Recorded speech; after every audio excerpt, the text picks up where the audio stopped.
So welcome everybody to the Greater Houston LGBT Chamber of Commerce. We are happy to bring you Coping with Stress today. Before we get started though, if you have any tech issues, just reach out in the chat to Maureen and she can help you as much as possible virtually. This is being recorded, so if you didn't do your hair, just mark off the screen, block off the monitor, and don't worry, this is a safe space though. This is the safest space you'll be in this week. But it is being recorded. It'll be posted on our Facebook page, and I don't know if it'll be posted on our YouTube channel eventually. But welcome to all the members and guests. My name is Jason Rocha. I am one of the board members with the LGBT Chamber, and I'm happy to be moderating alongside with our Ajana Therapy and Clinical Services. And we appreciate you guys sponsoring this Ask the Expert session. Before we get further into that, I just want to bring up some upcoming events. May 28th, we have our virtual Biz Connect Mixer. So this coming Thursday, some bingo fun, should be very interesting. I look forward to that. We have on June 4th, a Chamber Connect with EPA, which will be really exciting. And then June 9th, we have Ask the Expert Hurricane Season Seriously, sponsored by Pat Torma with Goosehead Insurance. That'll be a great one to tune into, and don't wait until June 9th to get that flood insurance. But definitely reach out to him for questions. June 18th is a webinar, Legal Guidance for Employers and Employees During Coronavirus with the Texas LGBT Chamber of Commerce. And then on June 25th, we're really excited to bring this Pride Across Texas Zoom networking with the Texas LGBT Chamber of Commerce. And then just check our website and our events page for more SBA webinars and any new NG LCC events. And of course, we have a ton of new events coming as we are continuing to navigate this COVID-19. Let's see. And then just if you have any questions, feel free to put them in the chat box. What we're going to do is we're going to have a little dialogue between me and the counselors. I will promise, well, I can't promise you that I won't cry too much today. But when the tears are dry, we'll answer your questions once we get to those. And again, this is being recorded for our YouTube page and our Facebook. And so I just want to quickly introduce our two guests today. So Sanna is a professional counselor in Houston, Texas.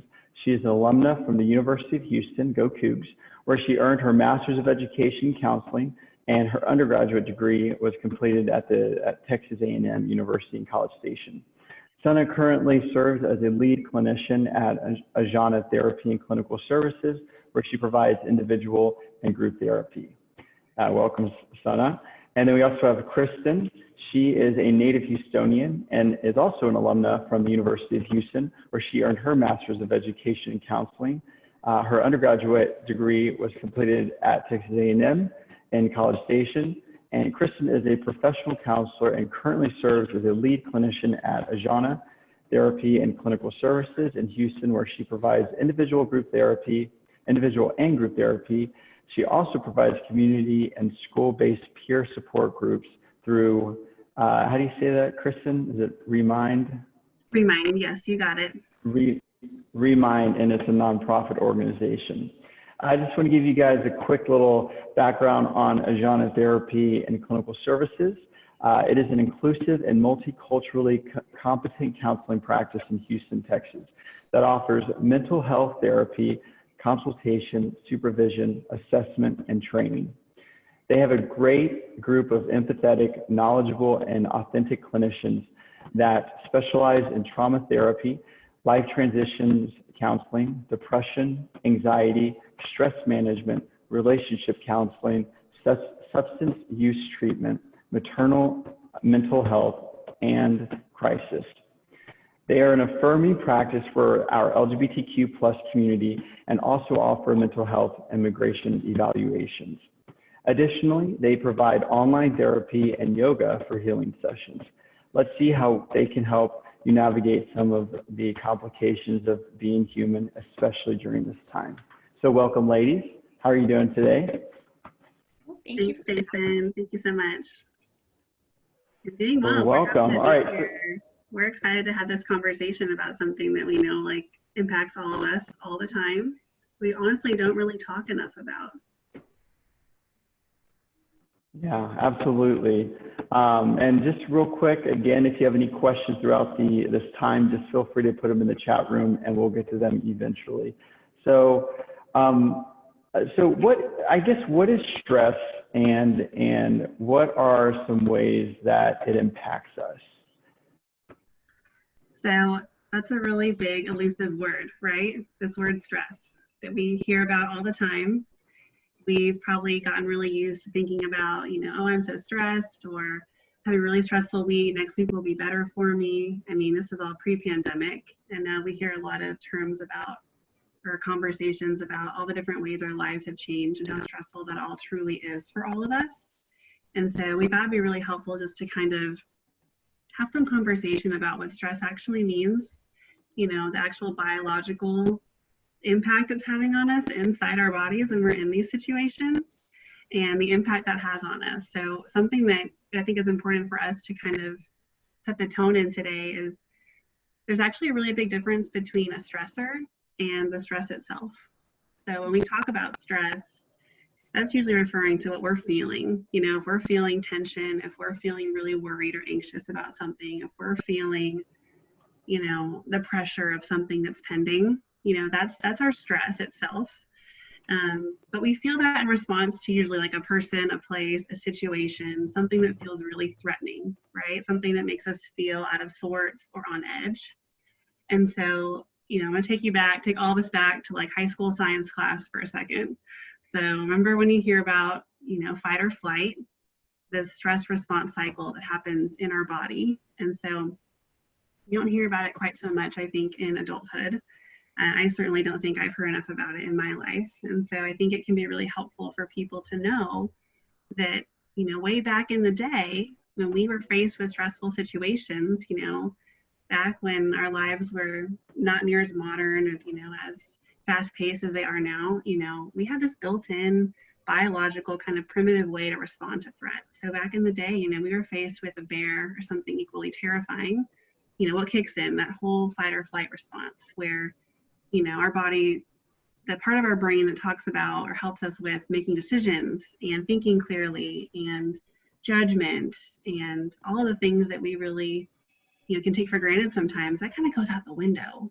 If we're really feeling overwhelmed with something, we're feeling adrenaline, we're feeling hot, we're feeling tension, and we're reacting to that.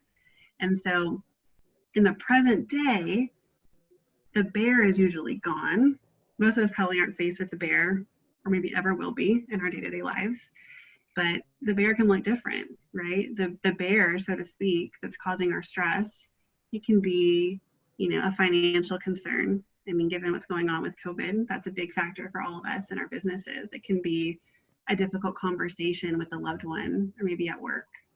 It could be public speaking. It could be, maybe being in traffic, something happens and we feel really threatened for a second for our safety. And it's all, it's happening underneath. It's not really something we're conscious of, but that clicks into gear and our body is feeling that on high alert. We have that hypervigilance, we're reacting, and our ability to think as clearly kind of goes out the window. Have you ever been in a fight with someone and it's gotten heated and you've wondered like, man, like why did I even say that? I didn't mean to say that. That's what's happening. And so I think it's important, just to kind of set the tone with that a lot of us right now, whether it was pre-COVID or not, we're faced with stressors in our lives all the time. Some are unique to each of our lives, and some of them we might kind of all share and realize, yeah, this is very stressful for me. Some of my day-to-day can feel really overwhelming. And so when we feel that pressure and that stress response, that's what's happening inside. And so some of what we're going to talk about today is that, being faced with that over and over again, which we are right now, especially, that can really compromise our well-being and our sense of feeling comfortable in our lives. And so we're going to get into this a little bit more, but really helping us understand, okay, well, if I'm kind of experiencing this heightened kind of uncomfortable space more often than maybe I'm used to, what can I do to help myself with it? Like, how can I help create some sense of peace and relaxation inside? So the technical terms that are happening there, you know, our sympathetic nervous system basically gets really activated during our stress response cycle.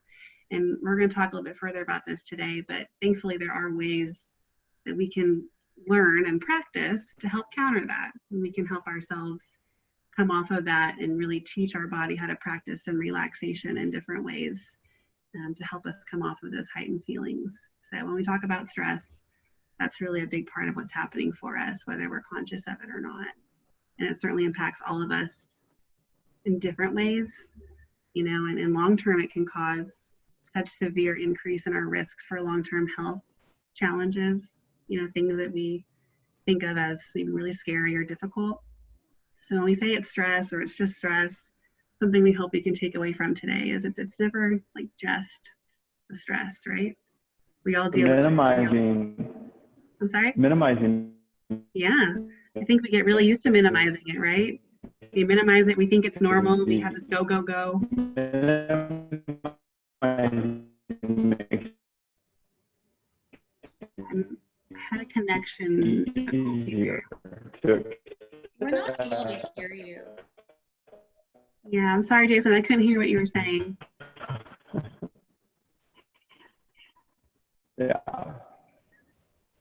Yeah. Well, that's great. I mean, it's a very weighted question, but Sanna, do you want to add anything to that? No, I was just saying that I couldn't. Oh, you can't hear me right now? I can hear you now, but I couldn't hear you before. Are you able to hear my parody of how bad Zoom calls are? You know, so yeah, it's a very weighted question. So Sanna, did you want to add anything to that? I mean, it's a lot to unpack in a short time, but anything you want to add? The only thing that I would really want to add is with our stress response cycles that we're currently at this moment going through, there's the piece of it that may be difficult for all of us to do right now is completing the cycle, as in allowing our bodies to go through, you know, there's a threat, I don't feel safe, let me, you know, react to it and let me complete that entire cycle. And so the way we do that is with self-care. Yeah, I think that's a great segue into the solution, because we all know the problem or one of the foundations of the problem. And so I turn off my video so that we can hopefully give my Wi-Fi a little bit of extra strength here. But why don't you kind of dive into like what we hear self-care all the time, right? We hear it in just self-care in a very leisurely way, but what does that mean? What are some techniques that work best for you and your clients? And how do we use them now and as we transition into, you know, the next few months? Well, those are some really great questions. And first, I just want to define, you know, what self-care really is. I think in our, you know, American culture, especially, we define self-care as to what we consume. A lot of times this ends up being, you know, our wish list on Amazon, having brunch with our friends, and getting that mani-pedi or whatever it might be, that material good that we're trying to consume. But self-care in actuality doesn't always have to be luxurious, and it's not a commodity. It's not something to attain. It's not something to buy. Self-care is also, you know, going off of what Kristen said, it's also just having that difficult conversation that you're avoiding that is threatening. Self-care is allowing yourself to grieve, allowing yourself to cry, allowing yourself to feel those difficult emotions that you may currently be going through, and then also coping by attending to your basic needs. So what are we doing right now, and what are we doing with our clients is really we're just getting back to our basics. We are, focusing on, are you sleeping? Are you eating meals? Are you moving your body at all? Are you connecting with someone you love? Are you doing something creative? Do you have something to look forward to? Do you have something that brings you some joy? And I also want to emphasize that our bodies, we naturally already have coping skills that we regularly engage in. And whether it's good or bad, that doesn't really matter right now, because what we're doing right now is surviving. And that includes numbing ourselves with binge watching Netflix. Maybe it's eating something comforting. And some of these things are triggers for us, but they're also very familiar, and they're also a part of our self-care system that we already have in place. Yeah, no, that's great. Kristen, do you have anything to add? I think Sanna did a really great job of explaining that self-care is really, it's not really this idea that we've been sold that it is. It's become a whole business. And certainly some of those things can be aspects maybe of, your self-care maintenance, or I think there is sometimes value in doing something for ourselves just for the sake of, treating ourselves with kindness and whatnot. But something that I think we hear a lot about is that kind of treat yourself mentality, right? And, I love Parks and Rec. That's a reference to the show, but something that I think is important for us to remember is, self-care isn't like, hey, I'm going to go treat myself. It's more about how you actually like treat yourself day in and day out, like the decisions you're making that are in support of your well-being, the messages you tell yourself, right? The way you talk to yourself. We spend a lot of time with ourselves, probably more than anybody else in our lifetime. And we can be really critical of ourselves. And especially at a time like this, we hear a lot of messages from, clients in our community, in our circle right now and online. There's a lot of pressure about, how are we going to make it through this and come out from it? And some people might lean into feeling like they need to be more productive, or feeling like they need to be coping in the right way, and all of that. And Sanna touched on that a lot, and just this idea that there's a right way to handle this perhaps. And the reality is that, obviously none of us have ever done this before. There's no one's going to come out of this with like, the hero of the pandemic. You win the ribbon, you get the award. We're all just kind of figuring out day in and day out and doing the best we can. So part of self-care is really meeting yourself where you're at, and recognizing the needs you have maybe at that given day or that time of day, and being flexible with it. Maybe I need to slow down because I've been going, and I need to let myself just watch some Netflix or tune out for a while. Maybe I've been really in that space for a long time. Maybe the most kind thing I can do for myself is kind of make myself have that Zoom call with a friend, go on a walk, like figuring out the balance that works for us, and knowing that neither way is really better or worse than the other, but recognizing that self-care is really just caring for ourselves and, treating ourselves the way we might treat a good friend, knowing that, our needs might fluctuate on any given day, and going from there, and knowing that we can be flexible, and that can make all the difference with how we feel about ourselves and the way that we're going through this together. Yeah, and not to make it harder, but we have to add another level of that, because not only are we dealing with everything that you guys mentioned, but then we also have to seemingly deal with it alone. And we have to go, one more step and actually reach out. Where usually when you talk to somebody and you have your friend counseling session, you go to the bar, or you have dinner, or you go for a walk together. Well, it's not that easy right now. You have to make a different approach to be more vulnerable. Whereas in the past, it was like, hey, you want to go grab a drink, and then you just spill the beans slowly. So it's a little bit more intentional now. Absolutely. I mean, all of us, I'm so glad you brought that up, because whether we knew it or not, we all had these kind of built-in self-care and kind of support systems in our lives that we've created that worked for us, right? But back when our lives had that pre-period of normalcy, whatever that means, but we know we used to feel it more, right? And now those routines and all that built-in support and things that we've created for ourselves look so different. We've had so many losses so quickly, And we really had to be more intentional, as you said, about finding out how can I still create that in my life? How can I cultivate some of this for myself? Especially if a lot of us have been at home indefinitely, and a lot of our separate environments are now all merged into one. So we used to have space where maybe, we had a workplace we could go to. We might have had, a social outing we could go to, a gym we could go to, all these different things that bring us, that meet different needs and bring us fulfillment. And now they're all crammed into one spot. And it can feel really kind of like invasive, right? Not to mention the privacy concerns or the home life struggles some of us, I'm sure, have had. And so I think you're right. It's become a lot more intentional right now. And which can be really difficult.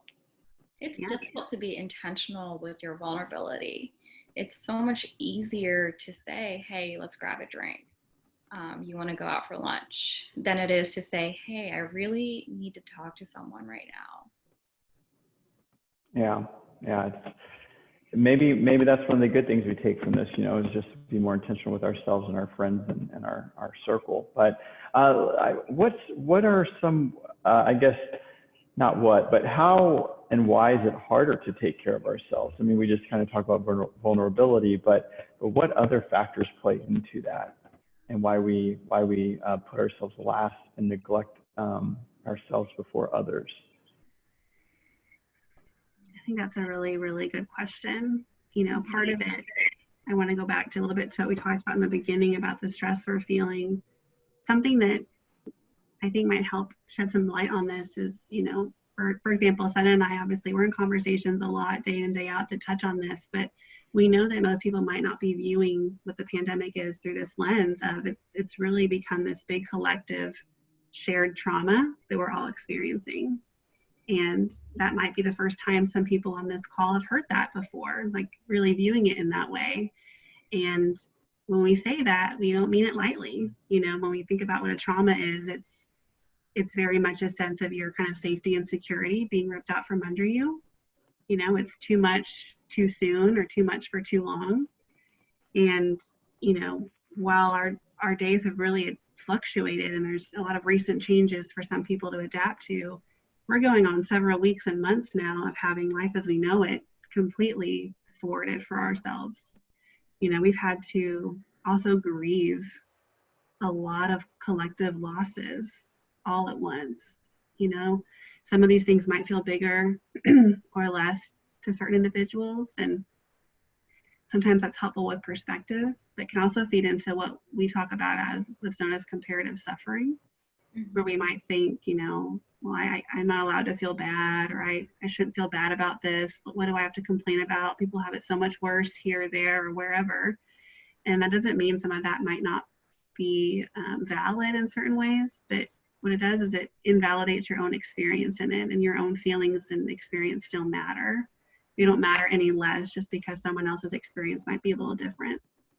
We can have compassion and empathy for other people's experiences, and we can also still have room for that for our own. So whether it's losing a milestone celebration or the collective losses day in and day out, where maybe we can't have the thing from the grocery store we're used to having because they're sold out constantly, or I can't go meet up with my friends for that drink, and it feels really hard sometimes to have to like reorient ourselves every day to all the changes. And a big part of that too is it also takes up a lot of mental and emotional energy for ourselves to be constantly kind of adapting every single day. And we're behind screens a lot more than we used to be, which can create a lot more like emotional and mental fatigue. Our motivation might feel different because we've been bombarded with all kinds of information for months now that can really impact our moods each day. And the big thing that I know Sanna and I both really want to touch on is the fact that all the other stressors that we experienced before this haven't gone away whatsoever, and so many of us find ourselves as part of different social groups, whether it's a cultural group, right? Whether it's part of our identity. We know that so many aspects of our day-to-day lives can be impacted, and so many aspects of whether we find ourselves as a person of color, whether we are in the LGBT community, whether we are African American community and everything that's happening in the recent news cycle. I mean, all these things really feed into the chronic stressors that we go through. And then this is all layers upon layers on top of that. So I think something that puts light into that is that, you know, we're going through the same storm, right? Like we're all going through this pandemic together, and that can be really weirdly comforting to know we're all going through that, but we're not all in the same boat, right? Like our boats look different, our day-to-days look different, our life experiences look different, our challenges look different. And it's important that we don't lose sight of that, because it really helps us remember that from one person to the next, you know, it's going to be a different kind of struggle, but we're all struggling in different ways right now. Yeah. Go ahead, Sanna. I want to make sure, you know, to explicitly say that, you know, if anyone on this call or anyone you know is experiencing, you know, more lethargy, more of a depressed mood, if you're crying a lot, if you're feeling more tired, maybe you're in bed all day long, maybe you're not sleeping, maybe your appetite has increased, or maybe it's decreased, you're not eating as much, maybe you want to reach out but then you don't have the energy to, and maybe you're really worried, maybe you're fearful. If you're feeling any of those things right now and anything else that I haven't mentioned, it's okay. It's normal to feel anything like that right now, especially to go back to what stress does to our bodies. It's normal for us to experiencing it in ways where we're more irritable, where our moods are maybe not as neutral as before. Maybe we're more isolative. Maybe it's so much harder to do the work that you normally do. And it's so hard right now for everyone to bring their best self forward in all the different roles that we all have, all the different hats we all wear, and without all the supports that we're used to, like that drink with a friend, like the space of work, like a babysitter, like that workout class that helps you de-stress, whatever it may be. Right now, feeling this way is okay, and it is absolutely normal.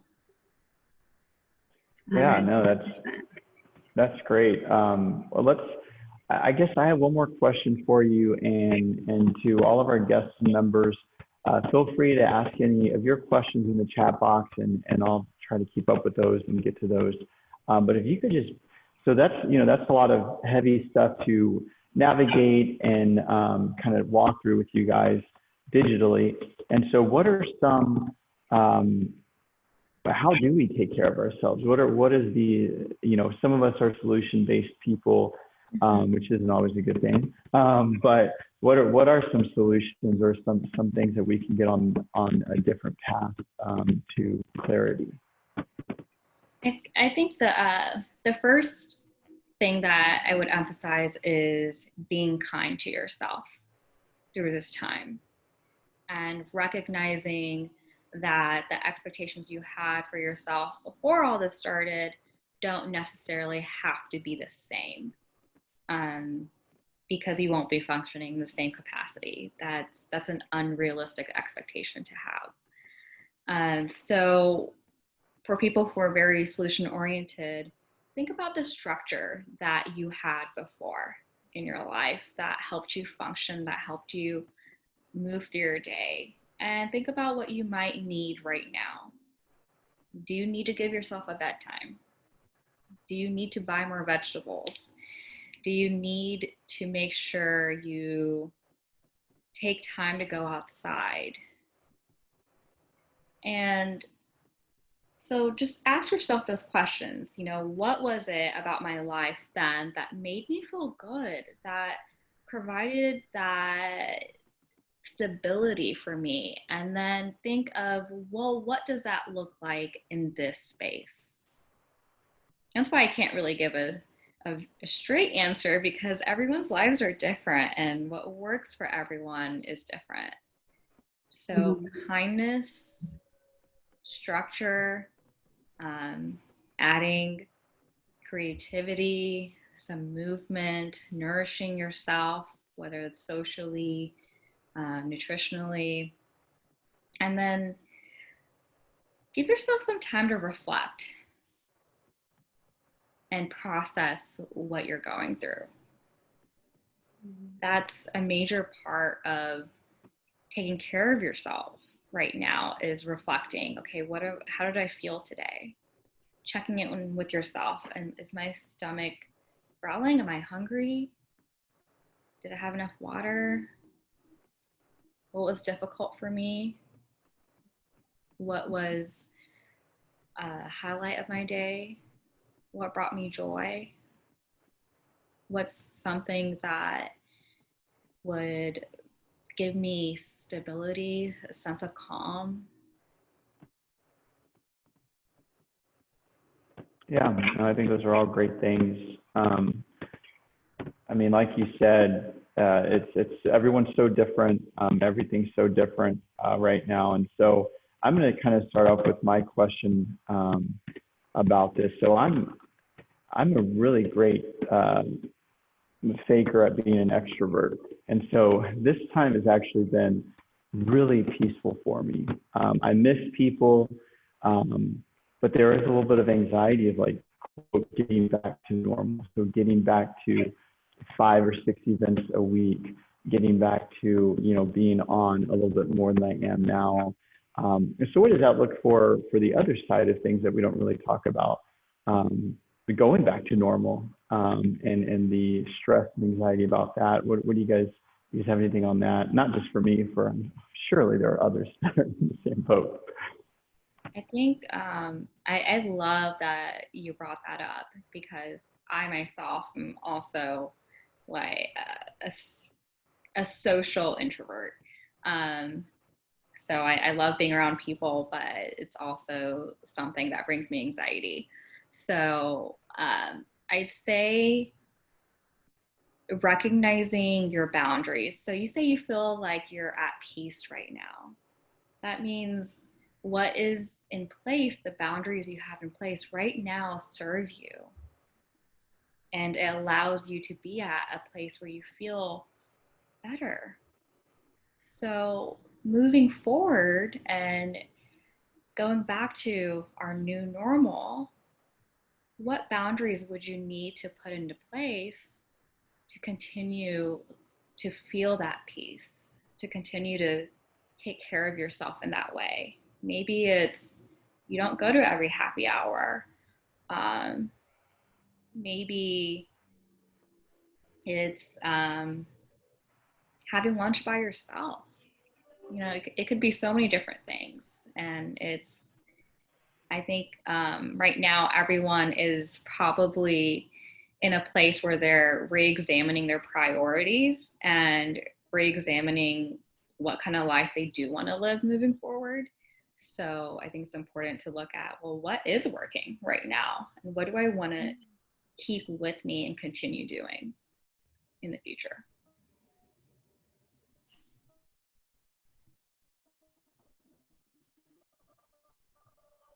Yeah, no, that's great. That's resetting. Like we kind of get a redo. We get to reframe and kind of take charge to what we want. Kristen, do you have anything to add, or do you have?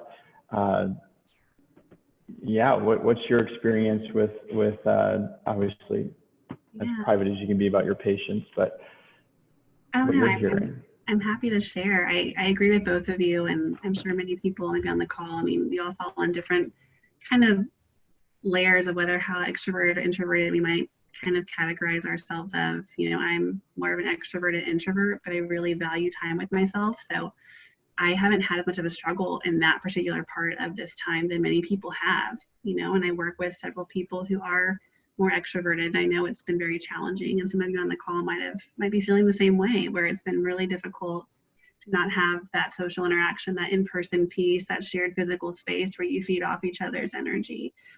So it can really, it can go both ways. And I think I really agree with everything Sanna said. I think she framed it so well, that so much of this has been a chance to really look at life and how it looks right now, and figure out what might I want to take from this. And when I'm back to my sense of normalcy, so to speak, right? How do I just let myself create that and cultivate that for myself? And what do I want to get back to that I'm realizing maybe had more value to me than I realized? And how do I craft that in a way that feels good for me? And maybe that means sometimes I have to say no and feel more comfortable with it.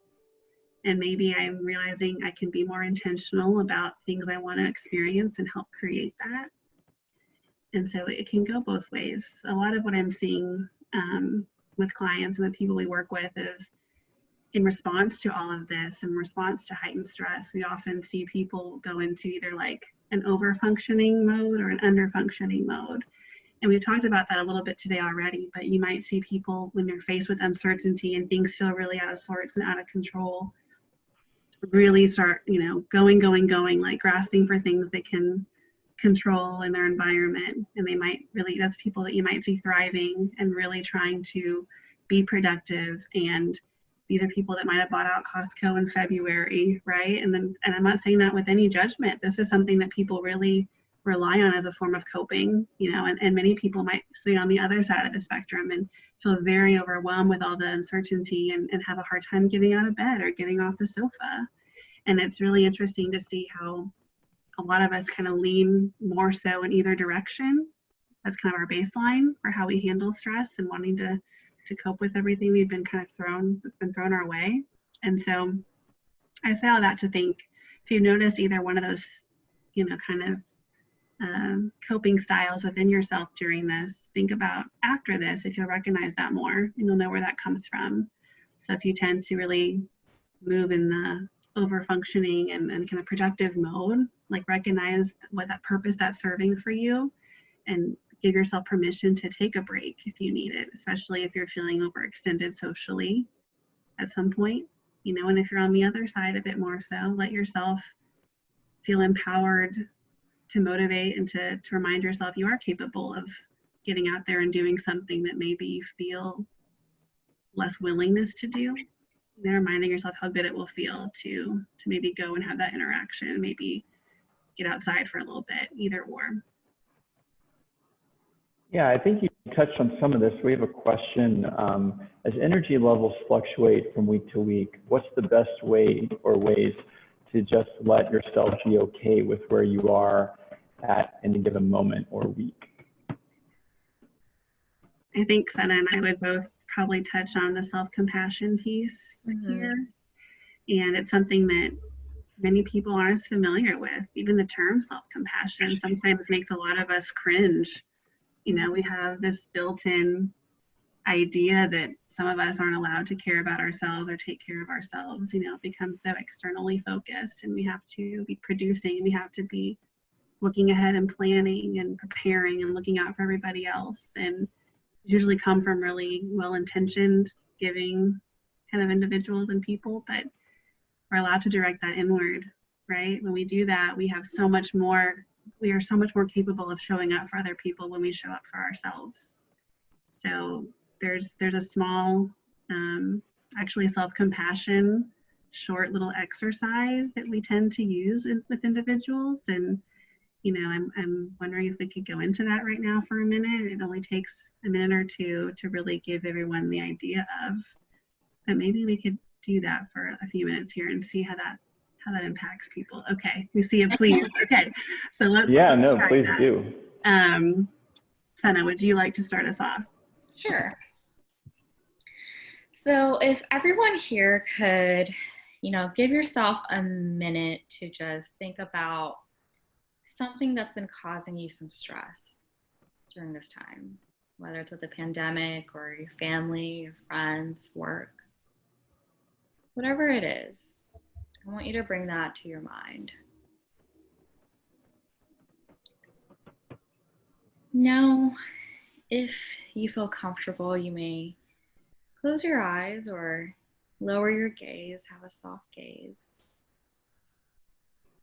and find a place of comfort in your body. Maybe it's putting a hand on your heart. A lot of us find that comforting. Maybe it's on your face. Maybe it's your abdomen. I'd like for you to gently, and I'm gonna put my hand on my heart, and I would like for you to gently just comfort yourself that way as you tell yourself, this is stress. I'm feeling stressed right now. You may say to yourself, what feels natural to you? This is a moment of suffering.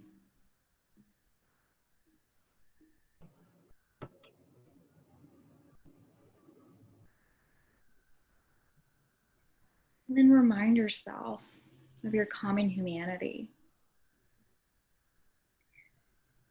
And maybe you say to yourself, I'm not the only one that feels this way. Other people feel this way too.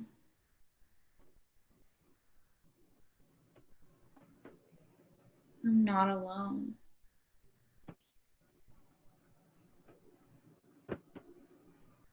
And then maybe you move on to finding a word or a phrase that you may need to tell yourself, whatever that may be.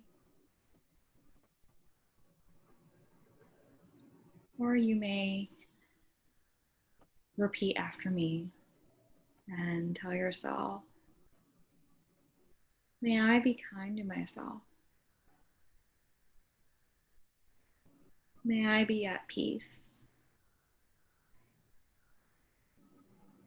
May I meet myself where I'm at.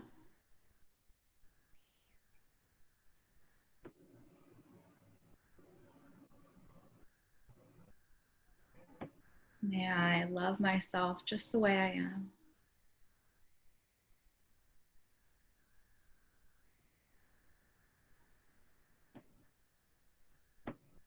And then whenever you're ready, just open your eyes or come back to the room. Maybe stretch a little, take a deep breath.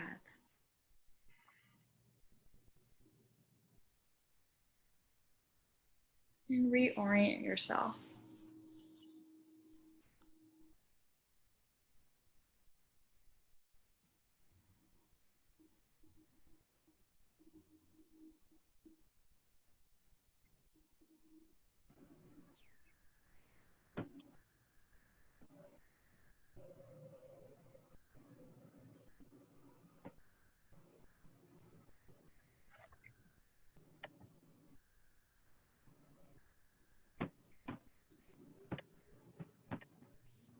I don't want to interrupt that.